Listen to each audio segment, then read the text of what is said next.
Okay, at ang mga slides para meron tayong makikita natin.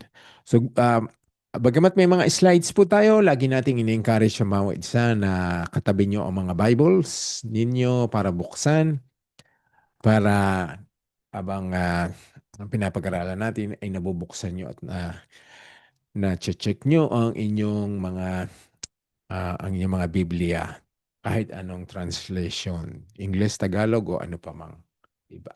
Ano pang translation. Okay, so share po natin ang screen.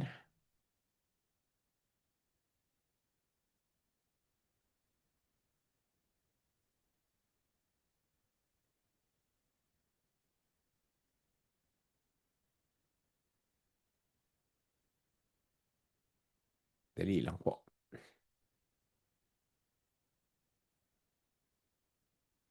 Okay, so ito po ang part 5. Sasagutin natin ngayon, ang pakay natin ngayon ay tungkol pa rin sa pagpili ng Diyos. So, at nadagdagan po ang katotohanan na bukod, in addition sa pinili tayo ng Diyos, tayo din daw ay selyado. So, we have been um, called and also sealed. No, kaya ang sealed, anong selyadong natanggap natin? Pag-aralan natin ngayong gabi yan. So, everyone po, you're okay kung magtanong kayo. It's okay to interrupt kung merong hindi malinaw. Okay, so pinili at selyado tayo. Naniniwala ba kayo dyan? So, kukunin natin ang sagot sa Book of Ephesians. So, nasa chapter 1 na po tayo. At pagpapatuloy natin ngayon ang ating pagtatalakay. Pero bago natin ituloy, sino ang mga nakakatanda ng mga napag-aralan natin last week? Meron ba kayong mga bahaging naalala, mga katuruan, katotohanan? Ano ang mga natandaan yung napag-aralan natin na talakay ng malinaw ni Pastor Alvin? Anyone? Anyone po? Wala tayong natandaan? Okay, so tinalakay niya ang tayo daw ay tinubos. Yun ang pinaka-highlight ng ng mga katuruan ng last week. Ay isang malaking katotohanan yan. Tinubos tayo ng Diyos. Ibig sabihin, tayo ay pagmimayari ng iba. Pagmimayari tayo ng mundo, pagmimayari tayo ng mga gawain ni Satanas, pagmimayari tayo ng mga atraksyon ng mundong ito. Pero tinubos tayo sa mga pagkakaalipin sa mga bagay na yan, lalo na sa mga kasalanan. Ngayon, tandaan po natin, ang pagkakatubos sa atin ay hindi lamang mga ordinaryong bagay ang ginamit ng Diyos.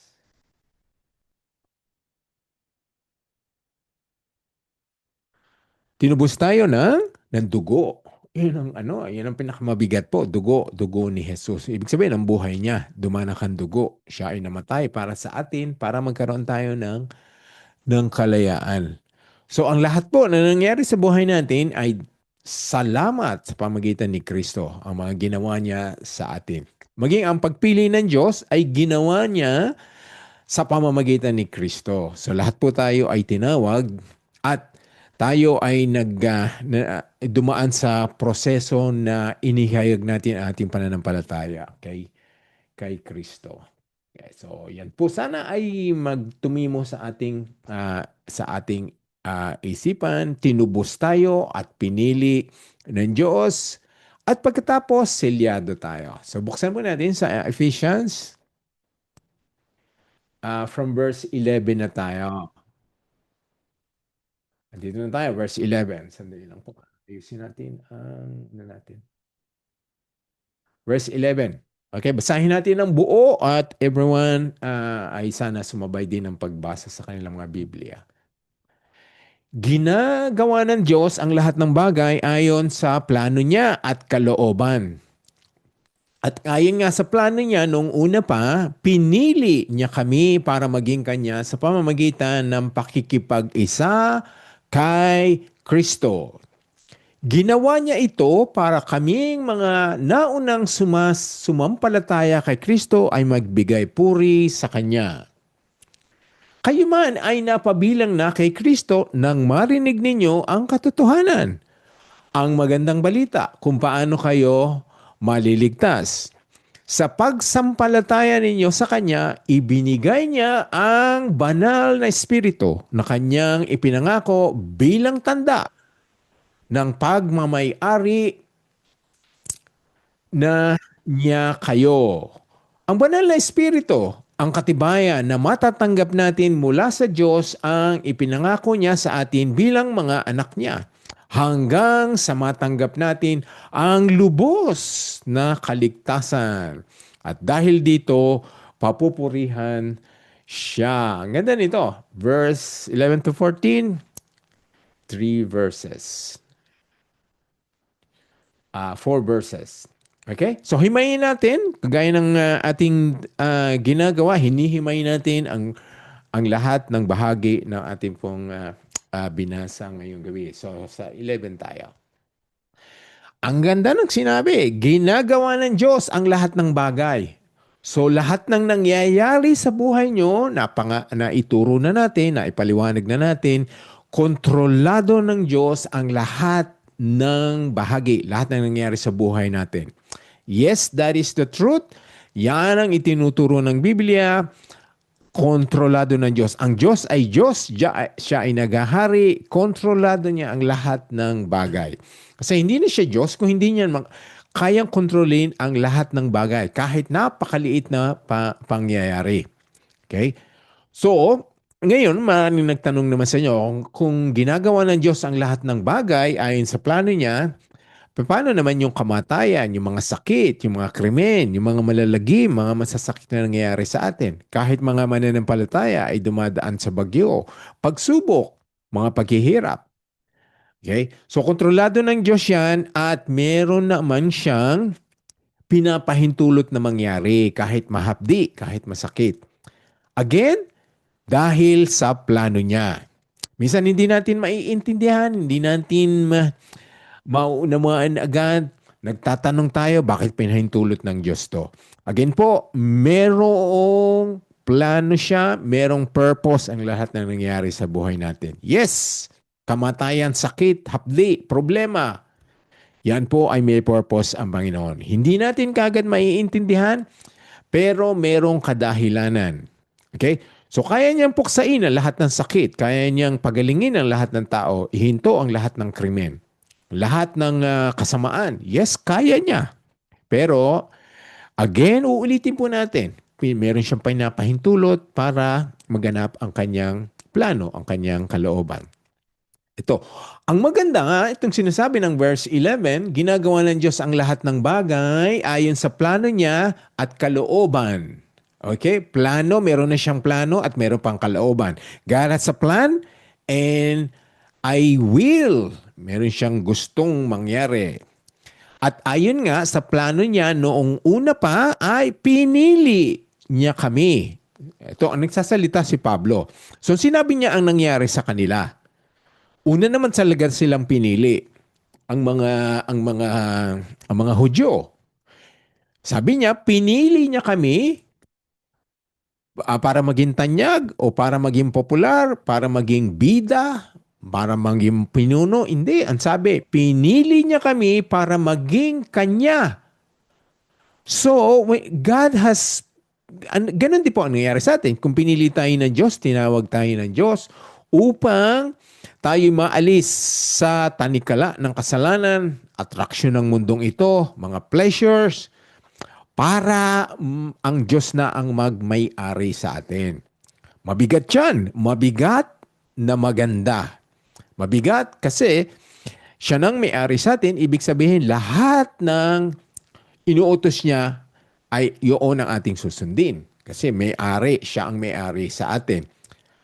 Pangalawa, dahil siya ang may-ari sa atin, malaki ang benepisyo. Kasi nga, meron tayong protection niya, meron tayong blessings, at meron tayong kasigurahan na sa Kanya tayo. Sa Kanya natin, i-spend ang ating eternity. magiging kasama na natin siya ng walang hanggan. So, poproteksyonan niya tayo, pangangalagaan niya tayo. Kung tayo ay sumusunod sa Kanya at talagang tinawag tayo ng Diyos. Ang lahat ng tinawag ng Diyos, tunay na tinawag niya, ay tunay na nakakilala sa Kanya, naintindihan ng Ebanghelyo, at tunay na naligtas, at tunay na susunod sa tunay na Diyos. Okay? So, kailangan po, totoo lahat ng nangyaring yon. Totoo ang pagkakaintindi niya, totoo ang pagkakaligtas niya, na ayon sinabi sa Biblia. Okay, so ito po ang isang katotohanan.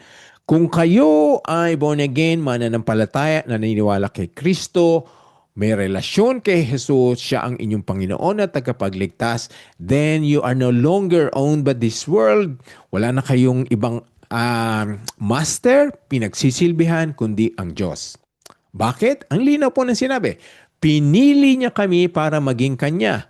At ganun din po ang nangyari sa atin. Yung nangyari kay Pablo, ganun din ang nangyari sa atin. Yung mga disipulo niya noon. Okay?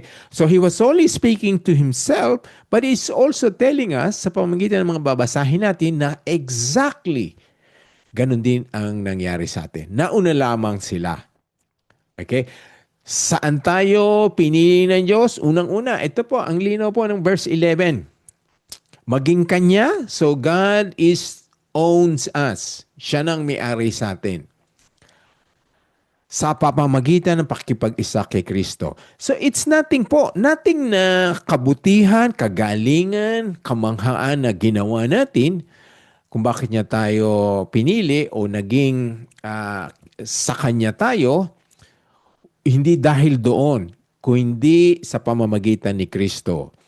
Noong pinili niya tayo, nakipag-isa tayo kay Kristo, we're one in Christ, tayo ay kabahagi ng kanyang kamatayan, ng pagkamatay at pagkabuhay na maguli.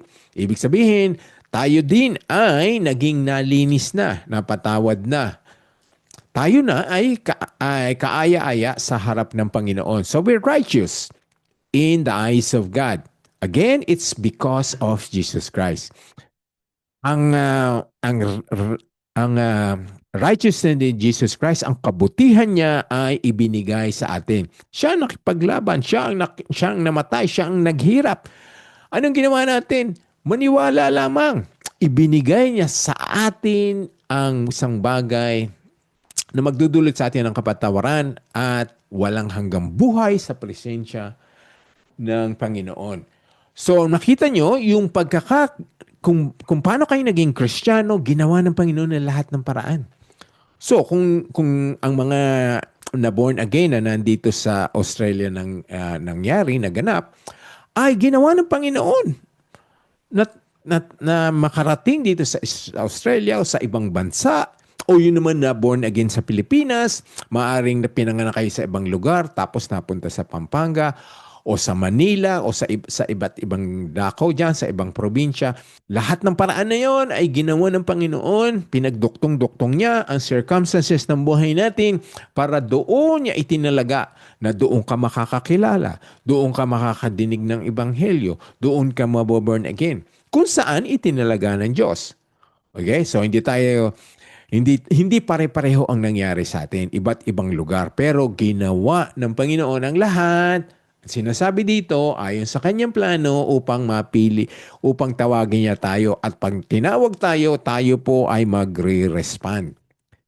Kaya ang laki ng pribileyo ng mga tinawag niya. Ang laki po, ang laki. So kung alam natin yan, kung naiintindihan natin yan at tinawag tayo ng Diyos, kaya tayo ay naging Kristiyano na born again, ano ang respond natin? Walang hanggang papuri, walang hanggang pasasalamat sa Kanya kasi Siya ang gumawa ng lahat ng paraan, Siya ang gumawa ng daan, Siya ang nagbukas ng ating puso, Siya ang nagbukas ng ating mga mata, Siya ang nagpadala ng mga tao para tayo ay tulungang maintindihan ang Ebanghelyo, tulungang lumapit kay Jesus, tulungan tayo ay maging miyembro ng mga simbahan. Lahat ng yan ay ginawa ng Diyos na ayon sa kanyang kalooban. Ginawa ng Diyos ang lahat ng bagay. Ulitin po natin. Basahin niyo po yung umpisa ng verse 11. Ginagawa ng Diyos ang lahat ng bagay. Hindi lamang mga bagay na maliliit. Hindi lamang mga bagay na ikaw ay naging tao, naging babae, naging lalaki. Hindi lamang mga bagay na yon, pati ang ating kaligtasan. Lahat. Ang ating patutunguhan, ang ating sitwasyon ngayon. O, paano, isipin nyo, paano kayo biglang nagsama-sama ngayon tayo at na-involve tayo sa Tuesday Bible Study Group? Ang Diyos ang gumawa ng paraan. Ang Diyos ang nagbigay ng opportunity. Kaya ito, sama-sama tayo. 10 taon na nakaraan, nung mga ilang taon, naisip niyo ba na ngayon, every Tuesday, magba-Bible study kayo? O makaka-involve kayo sa mga churches na inaantinan niyo ngayon? Years ago, hindi. Hindi natin naisip yan. Bigla na lamang nangyari. Bigla na lamang pumasok ang oportunidad. Kaya ito, sama-sama tayo. Again, ginawa ng Diyos ang lahat ng bagay. Siya ang gumawa ng paraan. Kaya, ano na naman ang respond natin? Walang hanggang pasasalamat sa Kanya. Okay? Kaya ang sabi po sa Romans 8:28, alam natin na sa lahat ng bagay, ito na naman, lahat ng bagay. Lahat ng bagay. Pag sinabi pong lahat ng bagay, every details ng buhay natin, lahat ng detalye, malaki, maliit, lahat ng bagay ay gumagalaw ang Diyos doon. Sabi, gumagawa ang Diyos para sa ikabubuti ng mga umiibig sa Kanya. How beautiful is that? So, ang ginagawa ng Diyos, hindi tayo para patikman ng problema, patikman ng mga sakit, mga pagdurusa. Hindi. Para sa ikabubuti natin. Ngayon ang tanong, paano po isa ikabubuti ko kung ako po ay nagkasakit, na ospital, nawala ng trabaho, na lumipat ng bahay, lumipat ng simbahan? Well, ayan, sinasabing nangyari yon para sa ikabubuti natin. Lagi siyang may plano. Ulitin ko na naman po sinasabi, meron siyang purpose bakit nangyari sa buhay natin yung kahit mahahapdi. Maaring sa umpisa ay masakit pero sa ikabubuti pa rin natin. Maraming nagtatanong, o bakit siya nakulong? O bakit siya gumawa ng krimen? Pinahintulot yun ng Panginoon kasi sa loob siya ng bilangguan maboborn again. Doon siya makakadinig ng ebanghelyo. Isang example po yon na lahat ng nangyayari sa buhay natin para sa ikabubuti natin. Siya ay nakulong, siya ay nagkaroon ng criminal record, example, pero yun pala ay sa ikabubuti niya dahil doon siya maboborn again sa loob ng bilangguan. Hindi lang naman doon. Maraming nangyayari sa ating buhay na suriin ninyo. Bago kayo ay naging anak ng Diyos, maraming bagay, sali-salimuot na nangyari sa buhay natin. Lahat ng iyon ay pinahintulot ng Diyos para sa ikabubuti ng mga umiibig sa Kanya. Ngayon ba, ikaw ay umiibig sa Kanya? Yes. Napan ang sagot dyan ay yes. Kasi nga, ikaw ay mananampalataya na ngayon. Ikaw ay born again. Ang lahat ng nananampalataya ay siyang unang-unang iniibig. Okay? So, ang ganda ng Romans 8:28, paalala sa bawat isa, ginagawa ng Diyos ang lahat ng para sa ikabubuti natin. Maaaring hindi natin maintindihan kagad o hinihintay natin ang magandang resulta, ang mga mabubuti. Pero God works according to His time frame. Hindi ayon sa ating sariling takda o oras. Again, 8:28 should be a strong reminder, a strong promise sa inyo. Ano man ang pinagdadaanan nyo ngayon, merong mabuting resulta na makikita. Mangyayari sa buhay nyo, matitikman nyo. Why? Because you love Him. Romans 8:28, gagawin niya ang lahat na ikabubuti ng mga umiibig sa Kanya na Kanyang tinawag na ayon sa Kanyang layunin. Again po, pumapasok lagi yung predestination and election. Mga tinawag niya ayon sa Kanyang layunin.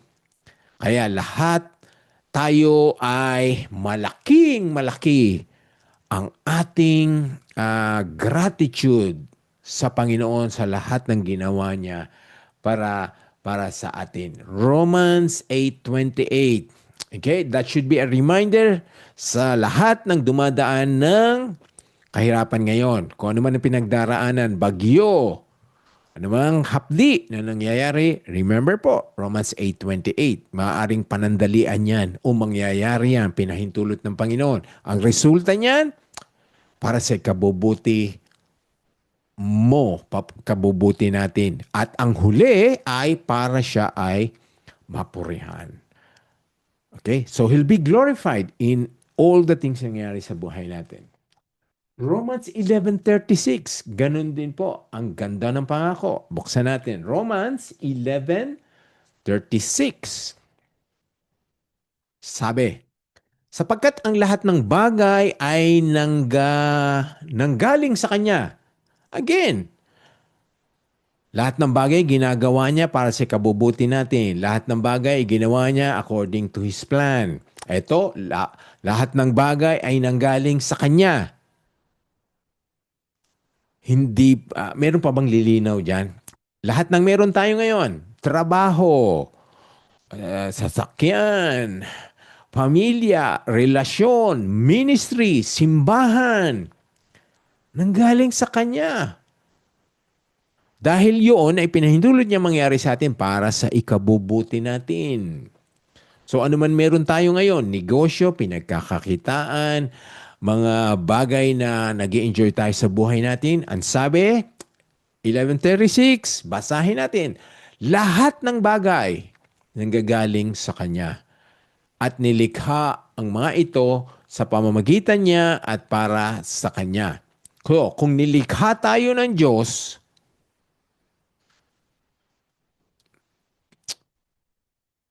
at para tayo ay mapasa Kanya,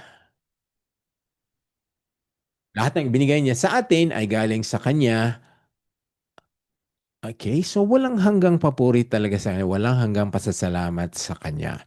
Kaya nga ang sabi ng Romans 11:36, ang sabi, purihin ng Diyos magpakailanman.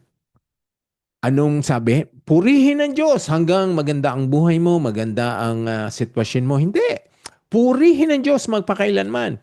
Irregardless of your situation. Thank Him. Praise Him sa mga bagay na nangyayari sa ating buhay. Again, kung anak ka ng Diyos, kung umiibig ka sa Kanya, kung pinili ka niya, siguradong maganda ang kahahantungan ng bahagi ng buhay mo, maaring dito sa daigdig na ito o maaring sa kabilang buhay. Maganda po. Maganda ang ating patutunguhan. Walang kapahamakan. Wala tayong dapat alalahanin kung alam natin ang mga sinasabi ng scripture. Ngayon, meron yata mga sinabi sa atin. Sabi po doon sa chat, malaki ang pagpapala ng Panginoon na tayo ay tinubos. Yes! Tinalakay din po kung paano tayo tinubos sa pamagitan ng kanyang kamatayan. Yes, natandaan ni Mayang ang pinag-aralan natin last week, which is connected to what we have now. Pinili tayo ng Diyos para tubusin niya. Tinubos nga niya ang tayo sa ating mga kasalanan. Salamat sa Diyos. Salamat sa Kanya. Ngayon, meron pang tanong. Meron pong question. Meron kayong gustong idagdag sa ating pong verse, sa unang verse na ating pong pinag-aralan. Ayoko po mag-forward hanggat hindi malinaw sa lahat. Okay, basahin po natin. Sino po makakabasa nito ng malakas? Verse 36. I'd like someone to read this. Sino kaya magbavolunteer? Sino makakapagbasa nito ng malinaw hanggang kahuli-hulihan? Walang handang mag-volunteer. Okay. Pastor, ako magbabasa po. Cyrus, yes! Napakagandang pagbo-volunteer yan. Sige, Cyrus, malakas, malinaw, basahin mo ulit ito. Sapagkat ang lahat ng bagay ay nanggagaling sa Kanya, at nilikha ang mga ito sa pamamagitan niya at para sa Kanya.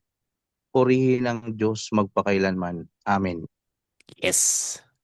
Okay, so si Cyrus po, siya yung pinanalangin natin kanina at ngayon ko rin nalaman pala na bukas ang operasyon niya. So keep in your prayers si Cyrus o operahan ng kanyang ang kanyang kamay bukas dahil yun ay na-injure sa trabaho. Hindi po minor na ano to, operasyon. So everyone, remember Cyrus sa kanyang operasyon bukas. So nadinig nyo ang pagkakabasa niya. Okay. Ano yung word na huling-huli? Anyone? Okay, nakita natin dito yung word na amen. Amen. Anyone sino makakapagpaliwanag ano ibig sabihin ng amen? Amen. Bihira itong nilalagyan ng amen yung ano, yung verse, yung scripture. Pero itong Romans 11:36, merong word na amen. Sino nakakaintindi? Sino ang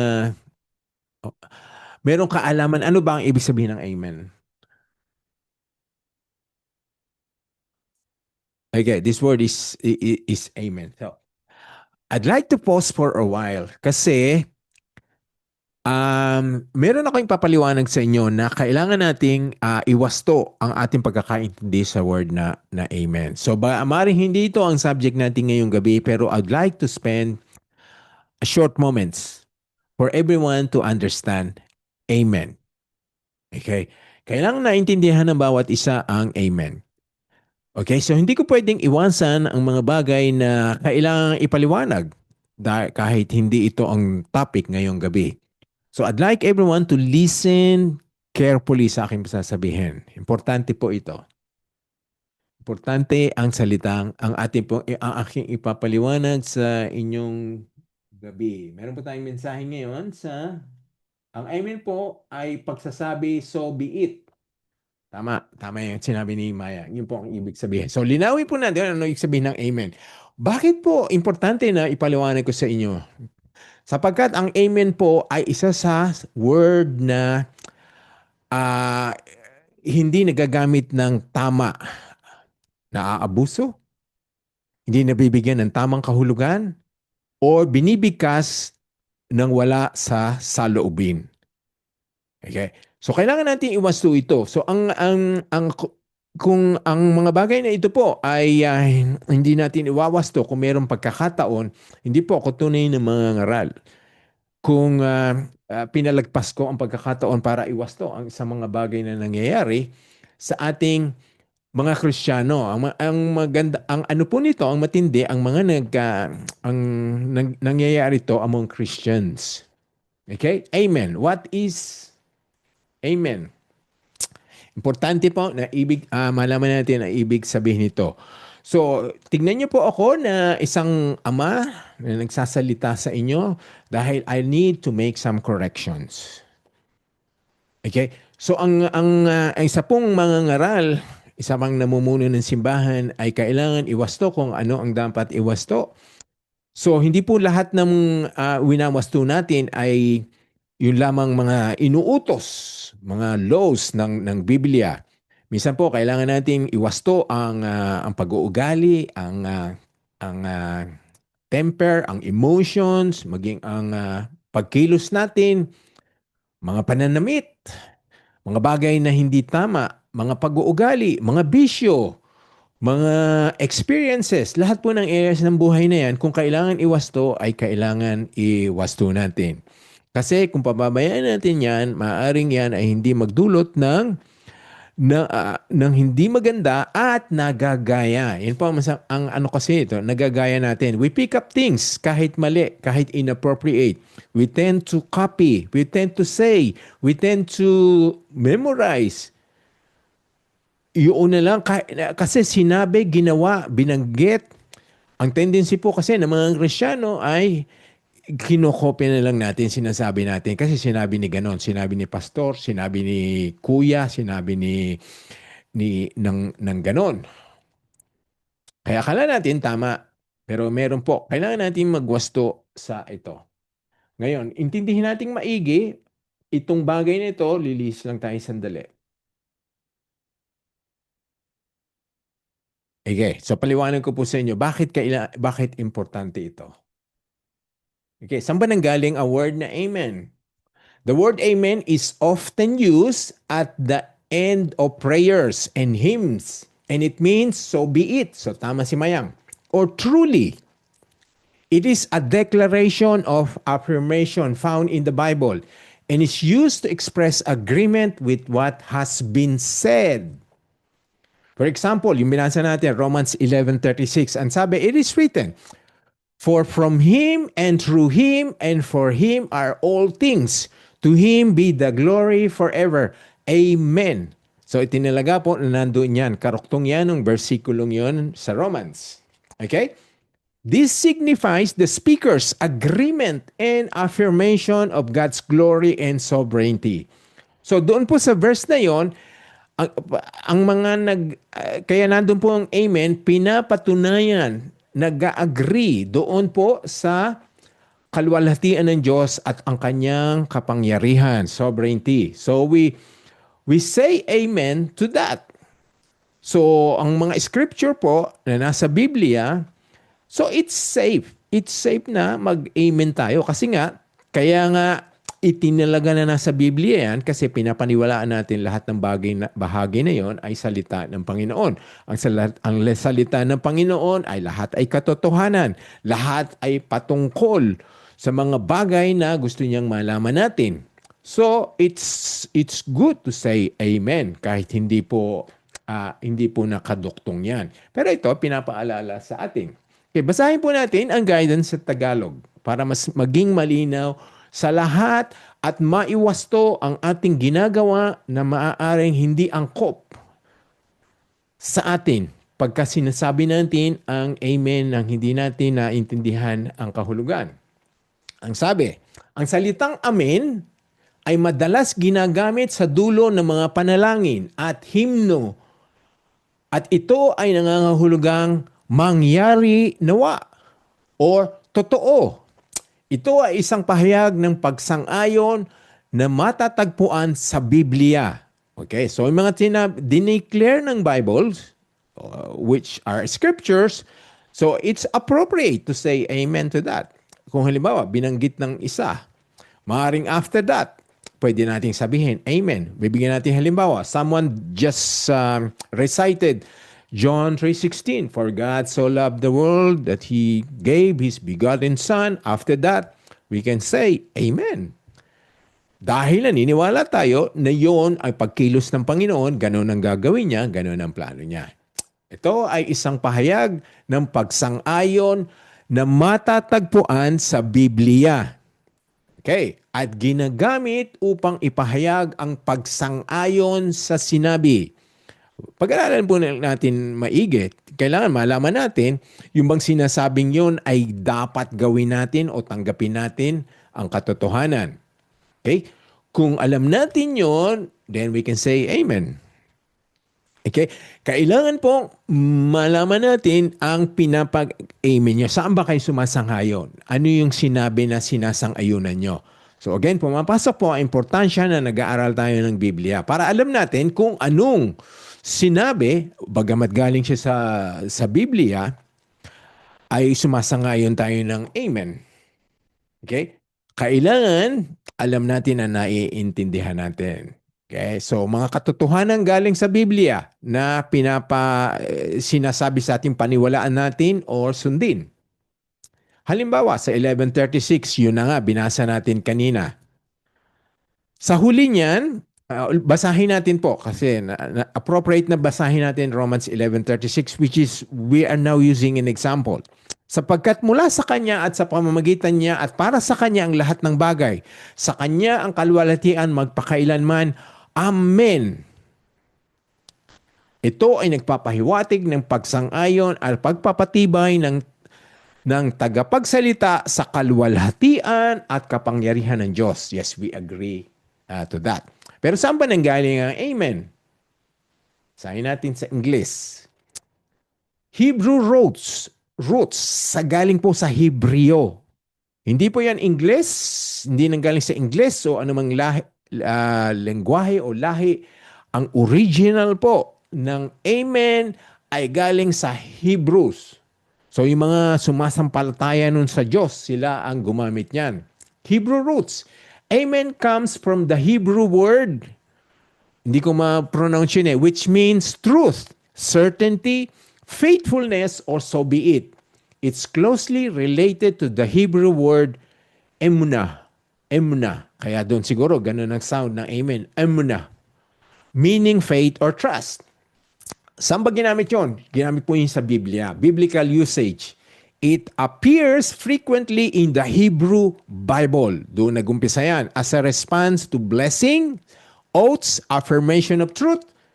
Saying amen was a way of confirming belief or agreement with what was said. So hindi po lahat ng nag-agree tayo sa salita ay we use amen. Galing po yan sa Greek. Ginamit din po, nagkaroon siya ng Greek or Latin adoption. So the word was adopted in Greek, then Latin, eventually entering English through church tradition. So nagumpisa na po yung mga churches na English ang kanilang salita, they started using that. Pero ano po natin, balikan natin, galing yan sa Hebrew roots. Okay? Christian and Jewish practice. In both tradition, amen is used to affirm prayers, blessings, declaration of faith. It is often said at the end of a prayer to express agreement and trust in God's will. Meron siyang spiritual significance. Saying amen isn't just a ritual. It's a declaration of alignment with God's truth. It's like saying, I believe this, or let it be so. In Jewish tradition, it's even considered the one who responds amen may be greater than the one who recited blessing because they affirm with faith. Okay, paliwanag ko sa Tagalog. Pinagmula ng salitang amen, Hebreo ang ugat, na nagmula sa salitang, hindi ko mabanggit, hindi ko ma-pronounce. Ang kahulugan nun ay katotohanan, kasiguruhan, katapatan, mangyari nawa. Kaugnay ito ng salitang emunah na tumutukoy sa pananampalataya or pagtitiwala. Saan nagsimula ang amen? Ginamit yan sa Biblia. Madalas itong lumilitaw sa lumang tipan. Mas marami pong amen doon sa Old Testament. Bilang tugon sa mga pagpapala, panunumpa, pagpatotoo sa katotohanan. Ang pagsabi ng amen ay paraan ng pagsang-ayon sa pagtanggap sa sinabi. Isang kumpirmasyon ng paniniwala. So you only say amen to something that you believe is true and you tend to believe with all your heart. Okay, so hindi lahat ng pinapaniwalaan natin ay sasagutan natin ng amen.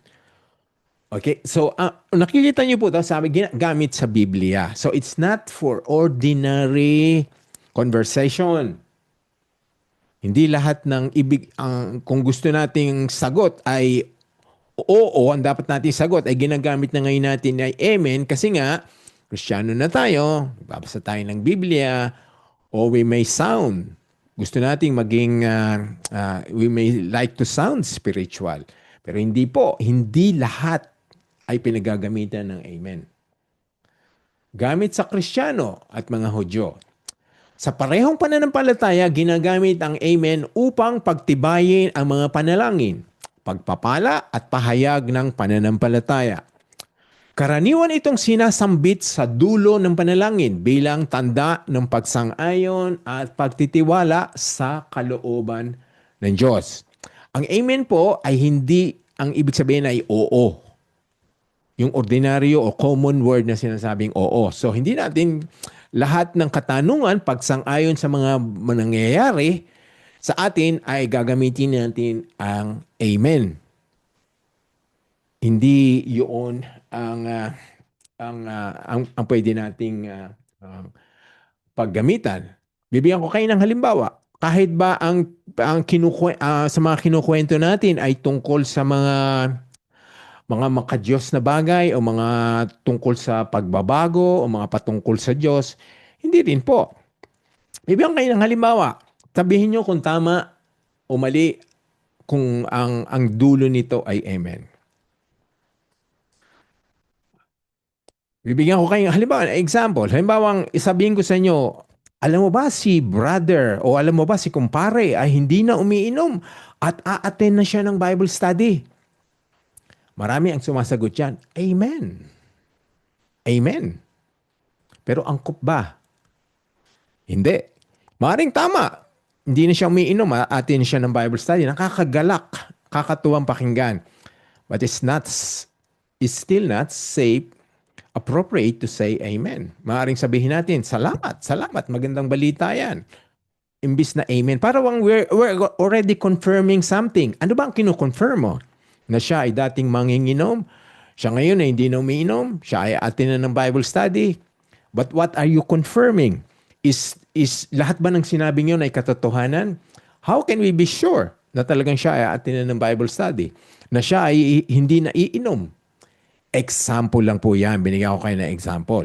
So when we say something amen, you're agreeing and you believe that everything said, every word is true. Again po, siguro yung ganong conversation, sabihin natin, salamat, salamat, at magandang nangyayari yon. Panalangin natin siya. Ganon. Kasi sabihin natin, amen. Kasi nakakatuwa. Mag-ingat po tayo doon sa mga bagay na yun. Kasi ang amen ay merong spiritual na kahulugan.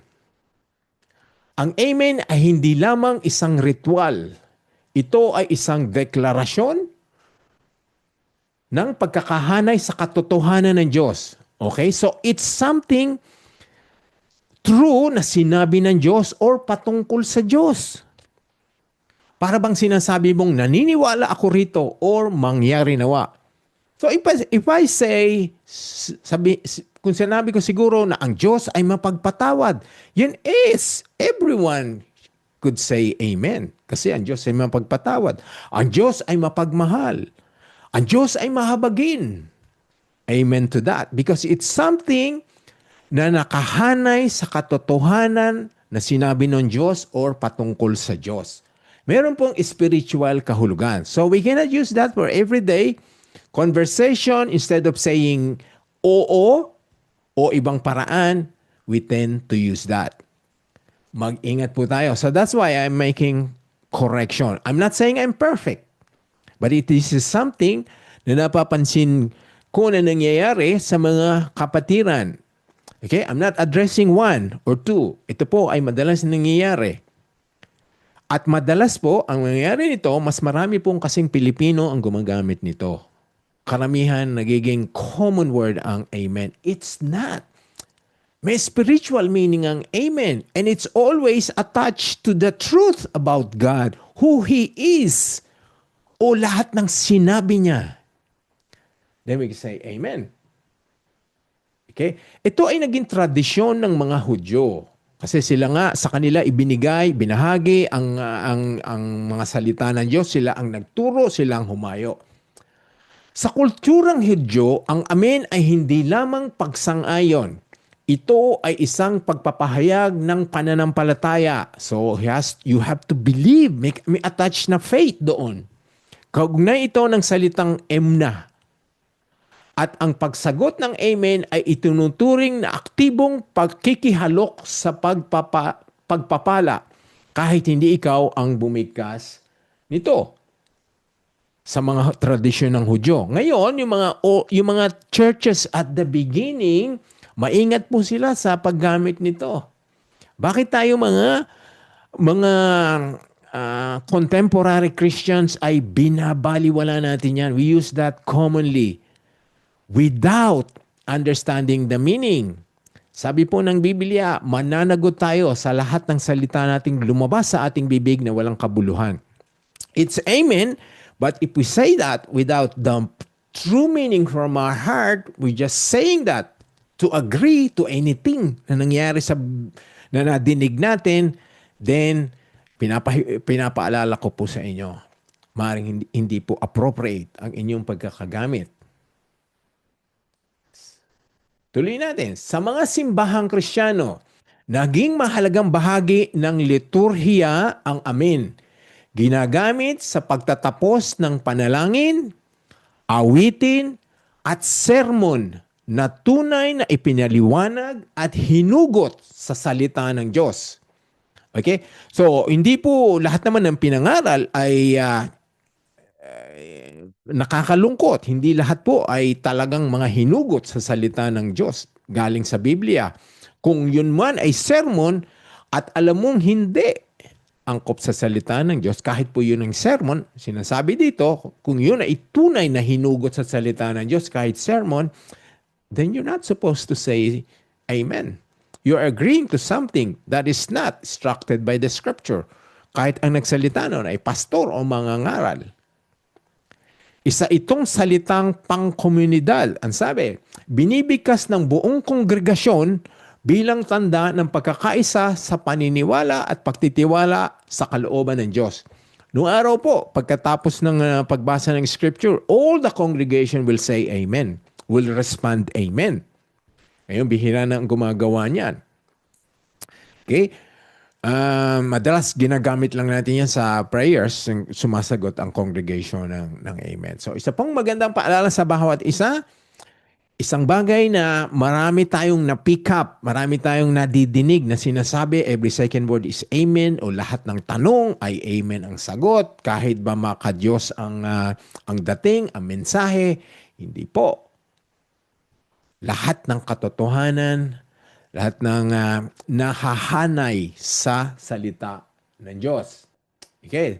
So sa mga maraming kantang rin ngayon, ginagamit ang amen. Ang sabi dito, sa kulturang popular, gospel music, sa mga awiting gospel, ang amen ay sinasambit ng may damdamin. Hindi naman dinadagdag sa lyrics yan para madagdagan, maging sounding spiritual ang kanta. Simbolong spiritual na kalayaan, pagtanggap, pag-asa ng komunidad. Sa mga taong spiritual, ang amen ay hindi lang salita. Ito ay isang taos-pusong deklarasyon.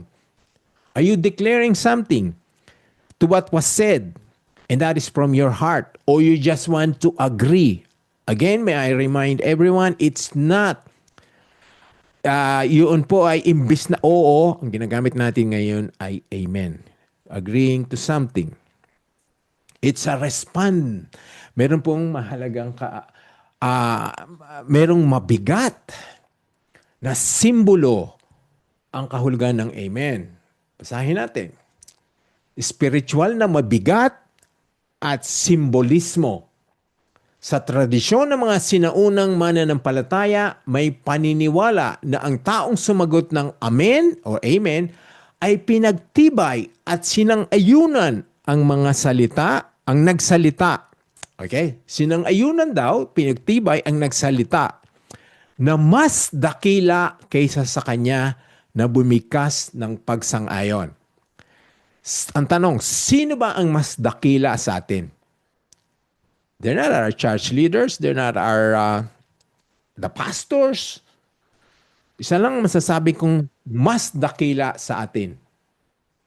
Ang Diyos. So if that's the Word of God from the Scripture, Bible, versikulo, yes. Or something about God. Declaring who God is. Then amen is appropriate. Sabi, sinasang-ayunan mo ang sinabi ng mas dakila sa'yo. Isa lamang ang mas dakila sa atin. Kahit sino tayo, isa lamang. Ayan ay ang Diyos.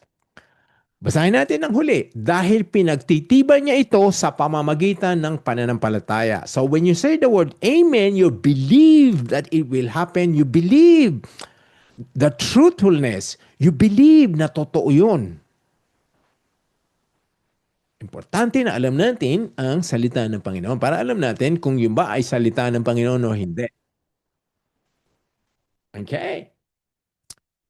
Sa mga tradisyon, ang amen ay tinuturing na tatak na banal na katotohanan. So it's always attached to a holy truth. So you cannot use that for ordinary conversation. If you want to agree, just agree to something, what was said. Isang paraan ng pag-ayon ng sarili sa mga makalangit na realidad. Hindi ito basta pagtatapos. Ito ay isang spiritual na pirma. Kung nakagawian na po natin to, so I ask you, minumungkahi ko sa inyo na maaaring baguhin natin ang ating mga pananalita, mga pagsagot, pagsang-ayon, ang madalas natin paggamit ng amen, mga ordinary conversation, hindi po nararapat, hindi angkop sa ordinary conversation. Even if it's something done inside the church or after something said ng isang kapatiran, ng isang mananampalataya. Kung isang nangangaral, sabihin niyo po kung tama ito o hindi. Kung isang bawa, sinabi pong may isang pastor na nangangaral, na sinabi niyang pinapangaral niya ng lahat ay magbasa ng Biblia. Tama ang pangaral. Kung halimbawa, ganito po ang sentence. Marami sa inyo, pag uwi ng bahay, Facebook muna ang ginagamit bago kayo mag-Bible. Sasagot, maraming sumasagot, Amen. Amen. Amen. Angkop ba? Hindi. Anong pinapatunayan nyo? Anong ine-amen nyo? Umuwi ng bahay, nagpe-Facebook muna. Halimbawa lang po yun. Bago magbasa ng Biblia. Yun po ang mga halimbawa na sinasang-ayunan natin na nangyayari. Imbis na sabihin, oo nga po, totoo po yun, nangyayari. O nagaganap po yan sa bahay namin. Pero we say, Amen. O nag-agree tayo, sinabi ng pastor. Again, kahit po pastor nangangaral, kung hindi tama ang sinasabi, kung hindi tama ang sentence na duktungan ng amen, stop. Hindi po angkop yan. Ngayon, nalaman nyo na ang ibig sabihin ng amen. Let's be more careful in using that. It's from a Hebrew word. Always attached to what is truth about God or the truthfulness of His word. Kahit po maganda ang intensyon, ang pakay, ginagamit natin yan. It's becoming so common. Hindi po common ang amen. It's a holy affirmation to something that's been said, scripture, salita ng Diyos, or patungkol sa Diyos. Kahit po maganda, sabihin natin. Paano po kung halimbawa sa loob ng church, sabihin natin, birthday ni pastor, bigyan natin siya ng surprise party. Then everyone will say, Amen, Amen, Amen, Amen. Angkop ba? Hindi.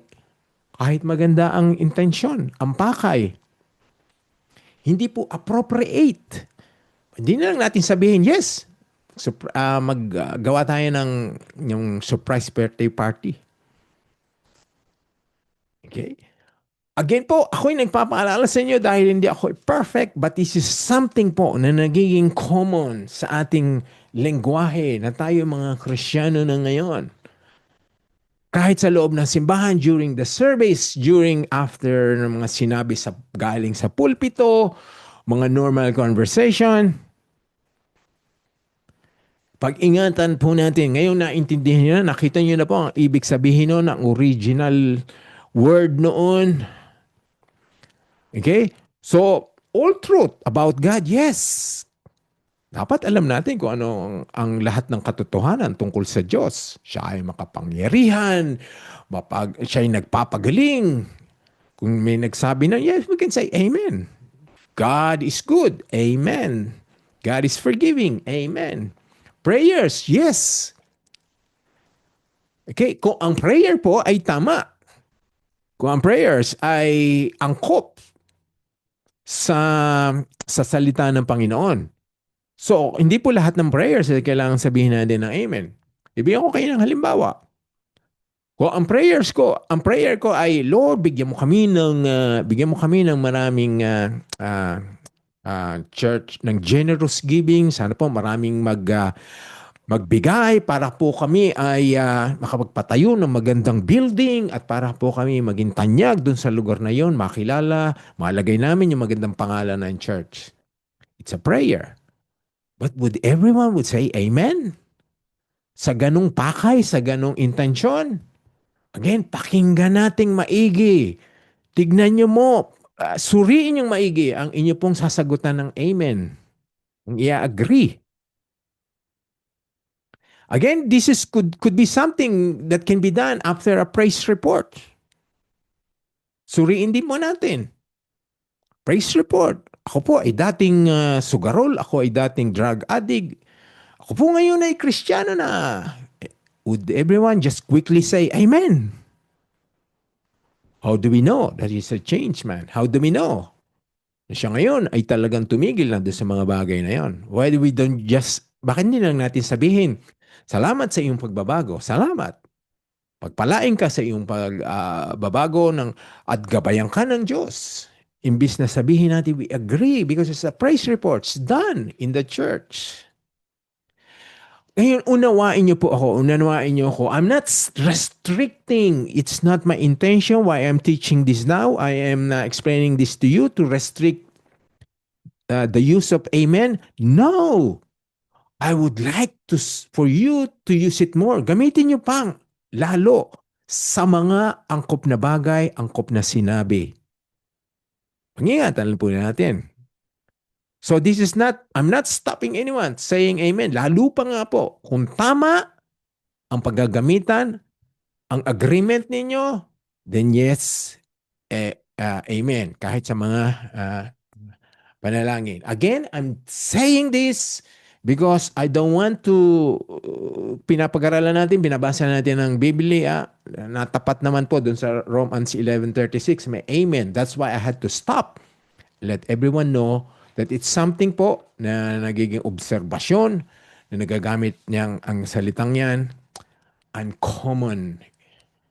Uncommon po yan, nagiging common, ginagamit natin. So let's be careful and let's use it more in appropriate, dignified, respectful manner. Okay? Sabi ng Biblia, let your yes be yes, let your no and no be no. Yan po ang pagkakalihis na kailangan gawin ko kasi kailangan po tayong mag-correct sa mga napapansin nating mga bagay na nagagaya na kokopya. If we do not correct this properly, ang mangyayari po ang mga anak natin, gagayahin yan. Ang mannerism ng conversation natin, pananalita, napipick up, nagagaya. If you're not careful. Okay, before I go on, tapos na po ako sa pag-explain tungkol sa amen. Merong question, merong gusto magdagdag. I just needed to stop and explain the meaning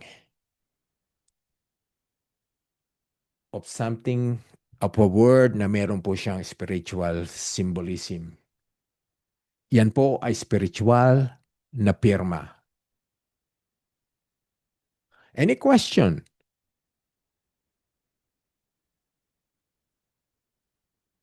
Walang gusto magdagdag. Let's continue. Ephesians 1. Nasa verse 12 po tayo. Ginawa niya ito para kaming mga naunang sumampalataya kay Kristo ay magbigay puri sa Kanya. Sabi ni Pablo, yun. So,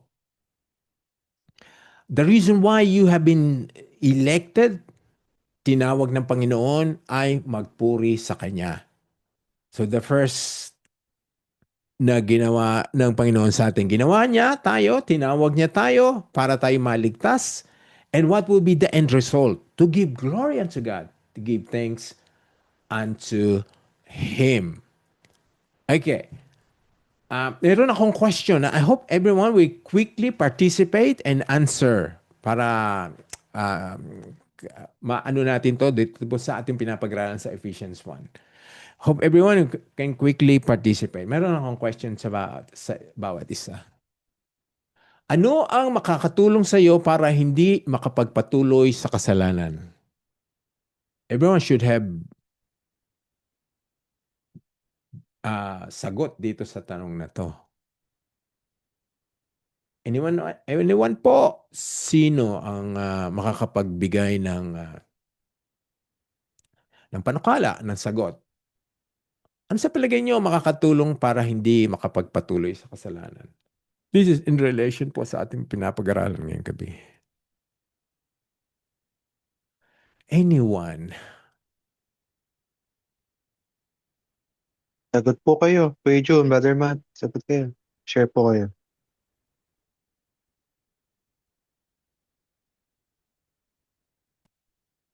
Yung iba naglalagay na lang sa chat. Ito yung basahin natin sa chat. Magdasal po palagi ng guidance at palaging magbasa ng Bible para reminder. Yes, yes. Isa Prayers. rin po, isa rin po siguro makakatulong pa, sir, yung may meron kang kapatid na kasamang lumalakad sa pananampalataya, makakausap anytime kapag meron ka mga bagay na gusto pang maintindihan. So, malaking bagay din po yun. Correct. Tama yan. Tama. Yung nagpapaalala, pinapangaralan tayo, winawastok, kinokorek. Yan yung mga, ang laki ng tulong yan. Yung may mga tamang kapatiran. Totoo. Tunay. Yan, nakakatulong talaga. Isa yan. Yung sinabi nga dito sa church, yung pagdarasal. Palaging pagbabasa ng Bible. Yes. Pag nagbabasa tayo ng Bible, yes. Yes, Nalalaman natin ng Pastor. bagay na gagawin o hindi dapat gawin. Arnold, anong sa Yun palagay mo? po. Opo, yung ano po, kahit na sa isang araw, sa araw-araw po kahit papaano magbasa nga po ng Bible. At lalo na kapag nakakaramdam nung ano kung magkaroon ng kasalanan o may galit ka o ano man, mas lalong lumapit magdasal kay God. Yun lang po. Yeah. So everyone would agree talaga ang salita ng Panginoon, pagba-Bible study. Kaya marami tayong ginagawa noon, nung nag-umpisa tayo mag-Bible study, marami na hininto, ayaw na natin ituloy, give up, iniwasan, tinakbuhan, nilayuan. Yes, talagang ang salita ng Panginoon. Kakaiwas ng kasalanan. Ang words ko po dito, ang tanong po, hindi makapagpatuloy because nothing sa present situation natin ang will make us magiging sinless tayo. No, hindi po sa sitwasyon natin, sa buhay dito sa daigdig na ito. So, yung mga bagay na hindi na kayo magpapatuloy magkasalanan. Kasi nga, every now and then, madadapa pa rin tayo, pero hindi na itutuloy. So, yun po ang mga tanong. So, kaya tama. So, anyone else po? Ano pa? Ano mga kapatiran, pagdarasal, pagbabasa ng Biblia, simbahan, pangangaral. Marami po yan. Sa isa pong pinaka ah, malakas na makakapagpatulong sa atin para hindi makapagpatuloy ng kasalanan, buksan mo natin sa verse 13.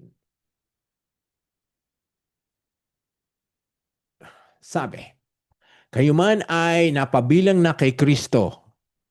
That's one. Nang marinig ninyo ang katotohanan. Two, ang magandang balita kung paano kayo maliligtas. Eto, sa pagsampalataya ninyo sa Kanya, ibinigay niya ang banal na Espiritu na Kanyang ipinangako bilang tanda ng pagmamay-ari na niya kayo. Basa natin kanina verse 11. God owns us. Siya ang may-ari sa atin. So recognizing that God owns us, sa Kanya na tayong kanyang-kanya, kanyang-kanya na. Napabilang na tayo kay Kristo. Alam na natin ang katotohanan. Alam na natin ang magandang balita na kung naiintindihan mo ang magandang balita na si Jesus ay namatay para sa iyong kasalanan, ay nagdusa para sa iyong kasalanan, siya ay nilibing, siya ay namatay, nilibing at nabuhay na maguli, that would help you. Huwag nang magpatuloy sa kasalanan. And ito, if you know the Holy Spirit is in you, then you'll be more sensitive sa kasalanan. You'll be more aware. Although hindi ka papaluin, babatukan, hihilahin ng banal na espiritu, but knowing, ang sinasabi dito, verse 13, nasa inyo, nasa atin. The truth will help us stop sinning. Kung naumpisahan, nadulas, nadapa, stop kagad. Confess. Ask for forgiveness. Ito po, paano ka pa makakapagpatuloy ng kasalanan kung alam mo na ang Diyos ang nagmay-ari na sa atin, tinubos na tayo, naintindihan na natin ang Ebanghelyo, naintindihan natin paano namatay si Kristo, at ang banal na Espiritu ay nasa atin. Bilang pagmay-ari sa atin, ibig sabihin, we're sealed. Binigyan tayo ng tatak, ng selyo. Okay? So lahat po ng tumanggap kay Kristo ay binigay ng Diyos ang kanyang Espiritu. Every one of us has the Holy Spirit. But sometimes, madalas, ini-ignore natin siya. Kaya nga po, ang palala ng Biblia ay we grieve the Holy Spirit. Pinapalungkot natin siya tuwing tayo magkakasala. Hindi siya kagad umaalis. Naapektuhan siya sa ating pong ginagawang kasalanan. So knowing po, verse 13, Ephesians 1, should make everyone more sensitive sa kasalanan. Should be more aware. How can we still go on sinning? Again, even this truth will not make us sinless. Hindi pa mangyayari yan. But the truth will help you wag magpatuloy. Yes, darating ang araw, wala na tayong oportunidad na magkasala pa. We're gonna be perfect. We're gonna be in glorious form, substance, lahat-lahat ay maluluwalhati na sa buhay natin. Mawawala na ang ating flesh, ang ating lamang carnality. Yan ay mapapalitan ng glorified na tayo, magiging maluwalhati na tayo. Pero at the moment po, this truth should help everyone. The Word of God, yung mga sinabi niyo, mga kapatiran na nagpapaalala sa atin, ang simbahan. Kaya importante po na meron tayong home church. You can never disregard church. Kailangan na lahat talaga may home church. Doon nakakadinig ng mga pangangaral, pagwawasto, pagtatama. You receive pastoral care, pastoral visitation, mga pastoral correction. Yan. At the Holy Spirit. Okay? Sabi sa 2 Corinthians 1:22, nilagyan niya kami ng kanyang tatak.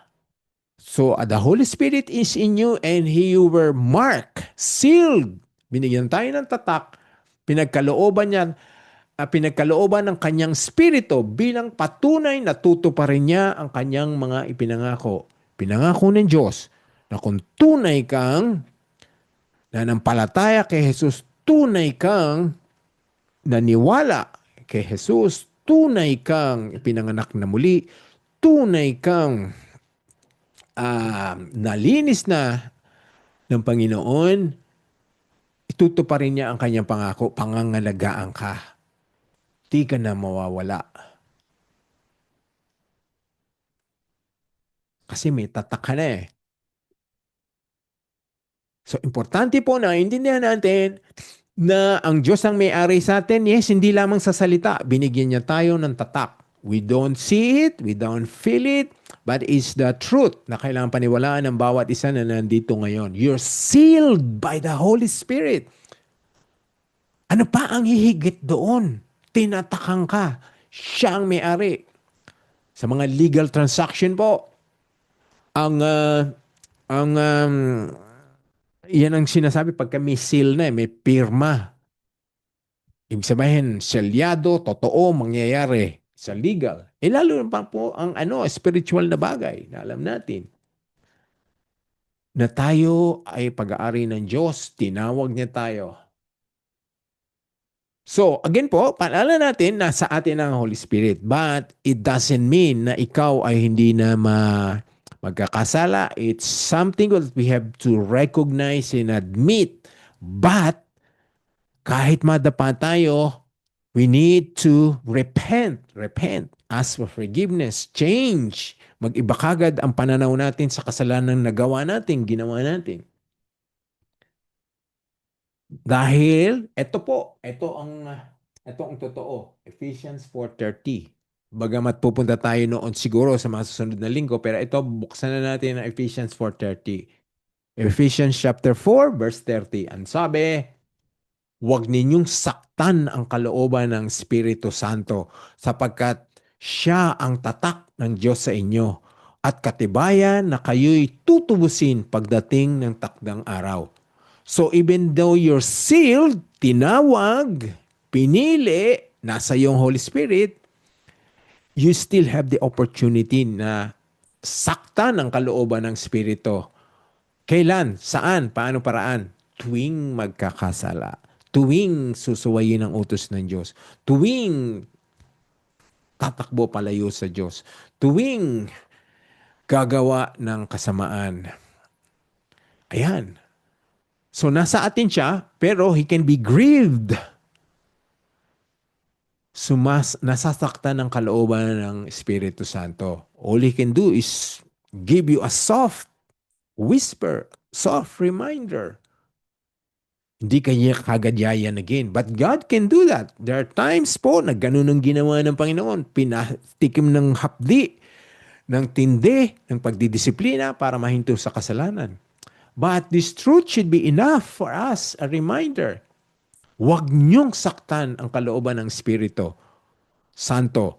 So that means po, ito yung nagpapatunay na ang Espiritu Santo ay nasa inyo, nasa atin. How can He be grieved kung hindi natin siya kasama? Nagpapatunay na kasama nyo lahat ng mananampalataya, lahat ng nakikristo ay may banal na Espiritu sa Kanya. If not, He cannot be grieved by someone na wala naman siya doon sa taong yon. So, the Spirit is in you, but He can be grieved with our wrongdoing. In verse 14, last verse na ating mong papag-aralan ngayong gabi, ang banal na Espiritu, ang katibayan na matatanggap natin mula sa Diyos ang ipinangako niya sa atin bilang mga anak niya. How many of you would know, ano yung pinangako na binabanggit nitong verse 14?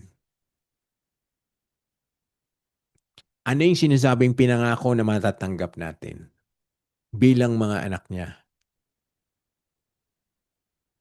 Anyone?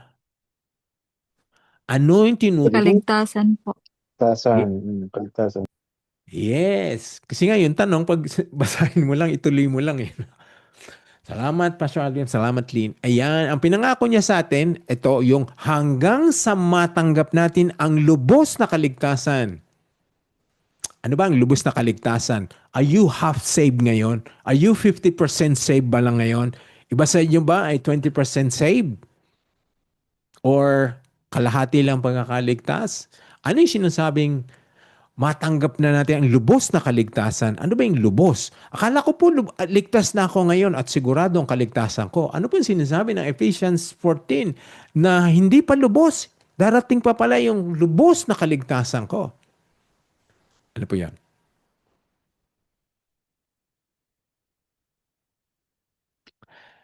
Yun ay pagkakinuha na tayo ng Panginoon. So that is, yun pang hinihintay natin. So we're justified, napawalang sala, ngayon po ang stage natin, we're sanctification. Ulitin po natin, yung stage natin ngayon, nililinis tayo. Dumadaan na sa paglilinis, sanctification. So we're waiting for glorification. Yung parang pinalitan na tayo, we made glorified. Yun ang tinatawag na lubos na kaligtasan. You're saved na, patungo ka na ron, sigurado na yon. Pero yun ang sinasabing lubos na kaligtasan natin when we reach glorification. Because wala na. Wala ka nang aasahang mas maganda pa doon. Nandun ka na sa langit, kasama ka ng Panginoon. Tinanggal na ang lahat ng nasa iyo na maaari magtulak sa iyong mga magkasala. Glorified body, glorified thinking, glorified spirit, lahat. Wala na. At dahil dito, ano po, papapurihan siya.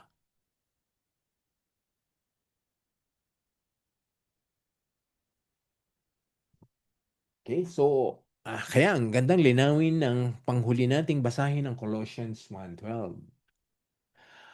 Ang makapagpapasalamat din kayo sa Ama at makapagpapasalamat din kayo sa Ama. Talking to us. Ginawa niya kayong karapat-dapat na makabahagi sa mamanahin ng mga pinabanal niya. Yes, meron kayong mamanahin. And again, ano yung mamanahin? Yun nga, yung lubos ng kaligtasan natin. Mamanahin natin the eternal glorification. Ang manang nasa kinaroroonan ng kaliwanagan. Yung mana daw na yon ay nasa kinaroroonan ng kaliwanagan. Sino ba ang liwanag? Ang Diyos. He's reserving the eternal inheritance natin. So, magiging maingat tayo ngayon, be sensitive about the Holy Spirit residing in you, and me. Again po, he can be grieved. So let's be careful with our thoughts, with our words, yung lahat ng pagkilos, pagganap natin. Kaya, talaga ma-appreciate niyo po ang Ephesians, and I'm glad we're reading that, we're dissecting that, we're hinihimay talaga natin yan. Kasi ang dami pong katotohanan na makikita natin ay tinuturo niyan. Hanggang kasi nga po, because of the book of Ephesians na bumahagi tayo doon sa Romans 11:36 na talakay tuloy natin yun tungkol sa paggamit ng amen. Okay, any question po bago tayo magtapos? Or Pastor Arvin, meron kang dagdag? Wala na po bang chance umalis ang Espiritu ng Diyos sa isang Kristiyano, Pastor? Sa ano na, yung talagang, di ba na, ano na natin nga, kaya may eternal security, meron tayo. Ang tunay na talagang na-save, naligtas, tunay. Meron kasi pong maraming hindi tunay. Tunay na naligtas, nakakilala sa Diyos. Na pag nabasa po natin, yung mga nakaraan natin pag-aaral, hindi na tatalikod sa Diyos. At saka nga, ito, ang malinaw po, ang seal ba ay maa-unseal? Ang tatakba ng Holy Spirit ay maaalis niya. So, tinatakan ko tong anak na to, pero, oops, babawiin ko ang seal, buburahin ko ang seal. So, it means, it's eternal. And He will only seal someone truly recognize who Jesus Christ is, truly been regenerated, truly been saved, truly put their faith on Jesus Christ. Kaya nga sinabi, di ba, ang ligtas ay hindi na mahuhugot pa sa kamay ng Ama at sa kamay ng Anak. At saka yung napag-aralan natin last week, redeemed by the blood. How can that be unredeemed? Tinubos tayo ng dugo ni Kristo. How can you unredeem? O paano pa mababaliktad yun? So ang talagang ni-redeemed, pangangalagaan ng Diyos. Ang Diyos ang mangangalaga sa atin. And the Holy Spirit will make sure, will help you, will prompt you, will enlighten you, will remind us, even will convict us kung ayaw pa nating sumunod sa kanyang maliit na tinig. Imagine po, you got the Father, the Son, and the Holy Spirit in you, binabantayan, pinapangalagaan tayo. Kung tunay. Lagi ko pong dinuduktong ang tunay. Kasi nga po, kasi pwede nating sabihin, bakit po maraming Kristiyanong nadapa, tumalikot, umalis ng simbahan, iniwanan ng pananampalataya, tumalikot sa Diyos. Ang lagi po nating tanong, tunay ba na sila ay naligtas, nahugasan, napatawad, naliwanagan? Kasi nga, maraming hindi tunay, na yes, they were involved in the ministry. Yes, they nangaral. Yes, they started churches. Yes, malalaki ang ministry nila. God allowed those things even in their hypocrisy, untruthfulness. Kaya po nakikita natin maraming tumalikod kasi nga hindi tunay. But for you, you should know. Paano ko po malalaman? Paano natin malalaman, Pastor Alvin? Na ano mga ebidensya, mga bagay na magpapatunay na tayo ay ligtas. O mga senyales, mga ebidensya na makikita natin sa buhay natin. Kasi nga, maaaring baka nabasa nila, di ba in David and Saul, yung spirit ng Diyos umaalis po sa kanila eh. Correct. When Saul na nagkasala, umalis po yung espiritu ng Diyos sa kanya. Tapos yung prayer ni David in Psalm 51, cast me not away your spirit within me. Hmm. So in the Old Testament, yung spirit talaga umaalis pa sa kanila eh, under the Old Covenant. Pero ngayon, ito po yung pangako, ito po yung maganda dahil sa pangako po ng Diyos sa atin. Under the New Covenant na binigay po ng Diyos through Jesus Christ, yung Espiritu tinatak na po sa atin. Sinelyohan na po ng Diyos at di na po ito maaalis sa isang Kristiyano at talagang totoong mananampalataya. Kaya ito yung ating assurance talaga ng kaligtasan na meron ang bawat kaligtas ng Espiritu ng Diyos. Kaya hindi po talaga dapat matakot o mangamba ang isang totoong ligtas na dahil ang Espiritu ng Diyos ay nasa kanya po. Correct. Kaya nga mapalad tayo, we're blessed na nasa New Testament tayo. Totoo yung sinabi ni Pastor Alvin. Kasi noon, ang Holy Spirit, pumupunta lang sa tao pag may special purpose, meron siyang special assignment, may special gagawin. Sa atin po, indwelling na. Noon, ano pa lang visitation. Ngayon, indwelling na nasa atin. Kaya mapalad talaga po tayo nasa New Testament tayo. Ang Holy Spirit resides in us. Hindi siya paalis-alis. Reminder again, ang tunay na Kristiyano ang kanyang pananahanan. Yeah. How blessed we are na hindi na natin matitikman yung noon. Natikman noon yung mga special men and women lang ng mga sa Biblia noon, sa Old Testament, ang pinagkalooban na sila ay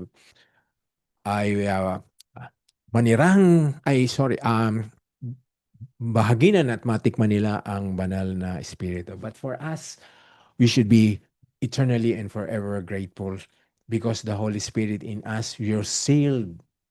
You're sealed po. Kaya ang inaano natin ngayon, sinatagot nating katanungan ngayon, alam mo ba na ikaw ay pinili at sinelyuhan, you're sealed. Which is us. Lahat po tayo. Okay. Anyone else po na may question? Hindi tayo magtapos. Sabi ni Tere, palakasin po ang relasyon sa Panginoon. Yes, the more we know Him, the more we'll have a greater understanding who God is, how He moves, how He speaks, how He interacts with His children. Yeah, so hindi po kayo nagkakamali na nag-aaral kayo ng Biblia. Hindi lamang ngayon tuwing Martes, may mga discipleship group, iba't ibang araw, mayroong Saturday Bible Study sa ano po natin, sa mga kapatiran sa Pampanga. Halos araw-araw daw mayroong Bible Study, may house visitation. Hindi mga alam natin sila Renilda, yung mga kasama natin dito, mayroon silang mga Bible study sa kanilang mga church na inaatinan. So, again, you cannot po mawawalan ng value ang pag-aaral nyo ng Biblia. And yung mga personal devotions po natin. Okay po, before, question. I don't want to leave close as tonight na meron pang hindi malinaw. Even po, dun sa ano natin, tinalakay nating use of amen. Meron pang hindi malinaw doon.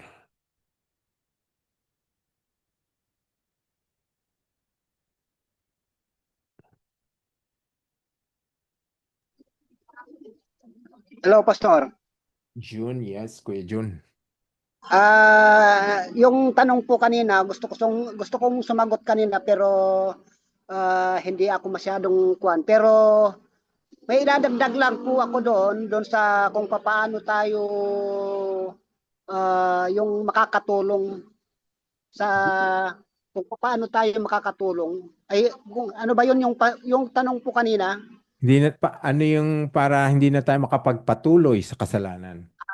So, yun po, yung nais ko lang pong may dagdag po doon kasi naalala ko po yung na-share ko nung Sunday about Pablo sa Ephesians chapter 1 verse 3. Ang sinasabi po kasi doon sa mga Ephesian ni Pablo na ah, sa pamamagitan ng kanilang pagtanggap sa ating Panginoon ay sila po ay sa pamamagitan ng dugo ng ating Panginoon ay binuhos niya yung kanyang dugo upang sila ay malinis at walang kapintasan at kasama na natin humarap si Kristo sa ating kasama na natin humarap si Kristo sa Diyos. So siguro yun kung iintindihin po natin malaking tulong po yun kung isipin po natin na para hindi na tayo makapagpatuloy. So lininis na po tayo ng Diyos.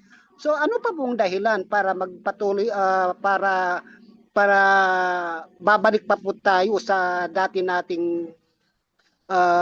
Buhay. dati nating pagkatao. So wala na pong dahilan siguro kasi lininis na tayo ng Panginoon. So yun po ang napakagandang bagay na spiritual blessing na natanggap natin. So wala nang dahilan para hindi po tayo magpatuloy sa Panginoon. Yun lang po. Salamat, Kuya June. Totoo yun. So, yung mga pinapag-aralan natin nga, kung maiintindihan natin, yung lahat po yun ay makakatulong sa atin. Amen po. Yun, yung last week's message, redemption, ikaw na, tinubos ka ng dugo. How can you go back to sinning? How can you continue sinning? Dugo ang pinantubos. Hindi parang nagtutubos tayo ng relos na isinanla. So, Ito, dugo. Hindi lamang dugo ng kahit sino, dugo ni Jesus. Yung truth na yon po. At yun nga, yung mga binanggit natin, mga panalangin, mga kapatiran, salita ng Diyos, yun nga, yung understanding na kung sino ang Diyos, anong ginawa niya sa atin, at ang Holy Spirit residing in us should help you. Ang dami po, di ba? Ang daming tutulong sa atin. Ang dami pong binigay na spiritual blessing sa atin or tools or weapons for us not to continue sinning. Kung naiintindihan nyo ng tao, malakas ang kanyang paninindigan sa kasalanan. Hindi siya maubusan ng tutulong, sandata, armor, para siya ay manatiling namumuhay ng mabuti sa harap ng Panginoon. Okay. Anyone po na may question? So, Albi, meron ka pa nadagdag? Wala na po, Pastor. Okay, so we're getting po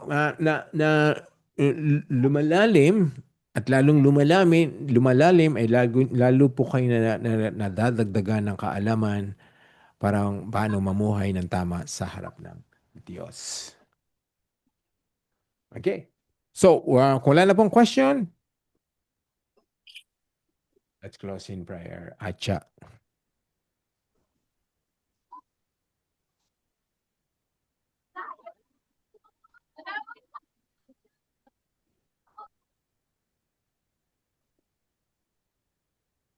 Si Cha po ang natasang mag-closing prayer ngayon. Hello po. Good evening. Let's bow our head and feel the presence of the Lord. Abba, Father, O Lord, thank you for tonight. Thank you for the gift of life. We praise you. We glorify your name. We ask for forgiveness, O Lord, for all of our sins, O Lord. what we have said, done, taught throughout the day, O Lord.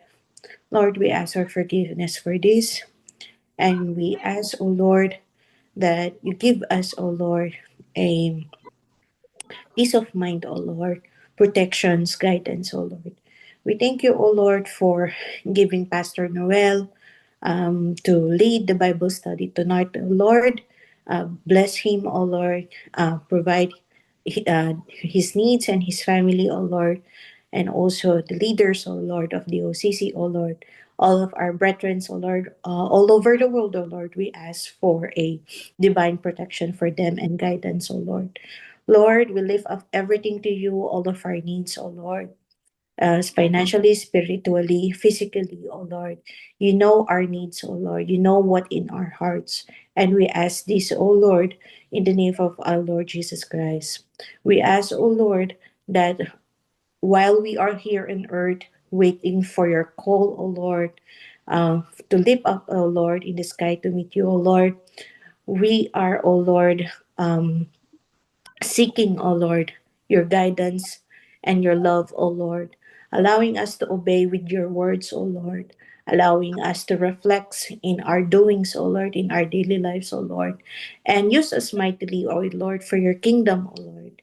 Use us to spread the gospel, O Lord. Use us, O Lord, to reach out to your chosen people, O Lord. We lift up everything to you, O Lord, and we ask, O Lord, all of the discussion tonight, O Lord, it will be a mark on our hearts, O Lord, to not engrave or grave the Holy Spirit, O Lord. Allow the Holy Spirit to guide us in every day of our lives. We lift up everything to you, and we ask this in the name of our Lord Jesus Christ. Amen and amen. And everybody again will say, Amen. Amen. Okay, so, teka, sandali lang po. Patayin ko lang yung, yung